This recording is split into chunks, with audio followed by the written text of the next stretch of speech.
ఏం సార్ ఏం చేయమన్నారు రిపీట్ వండుకోమన్నారా? It's amazing. ఇది మీరు పూలు కంటే కూడా ఇది ఇస్తే బెటర్ అని చెప్పారు. నిజంగా ఎవరికొకళ్ళకి చాలా మందికి అనాథాశ్రమాలకి ఇవ్వచ్చు. చాలా నా రిక్వెస్ట్ కూడా అందరికీ, చాలామంది విగ్రహాలు శాల్వాస్ ఇవన్నీ తీసుకొస్తూ ఉన్నారు. వచ్చేవారందరికి కూడా ఒకటి ఏదైనా తీసుకొస్తే టోకెన్స్ భవిష్యత్తులో మన సమీప భవిష్యత్తులో రాబోయే అన్నా క్యాంటీన్స్కి ఏదైనా మీరు కాంట్రిబ్యూషన్ లాగా ఏదైనా అలాంటి టోకెన్స్ అన్నా ఇవ్వండి. వాళ్ళు గివ్ టు గవర్నమెంట్, మన ప్రభుత్వానికి ఇద్దాం. అలాగే మీకు ఏదైనా పర్సనల్గా ఇద్దాం అనుకుంటే ఇలాంటి ఏదైనా ఇవ్వగలిగితే అది నేను అనాథాశ్రమాలకు పంపిస్తాను.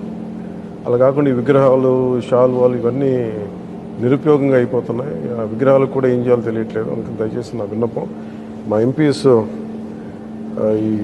ఇది స్టార్ట్ చేశారు, ఇనిషియేట్ చేశారు. ఇట్లా మనస్ఫూర్తిగా వారి స్ఫూర్తిని తీసుకొని అందరిని దయచేసి కూరగాయలు ఇవ్వమని కాదు కానీ ఫ్లవర్ బుకేస్తో మనీ వేస్ట్ చేయొద్దు, విగ్రహాల కోసం ఇబ్బంది పడద్దు, షాల్స్ కూడా తేకండి. నా రిక్వెస్ట్ అది ఒకటి. ఏదైనా చేయగలిగితే, నాకు చేయకపోయినా పర్లేదు కానీ అట్లీస్ట్ అది ప్రజలకిను కష్టాలు ఉన్న వాళ్ళకి ఉపయోగపడేలా చేయండి. More than happy for that. Thank you sir. Thank you very much.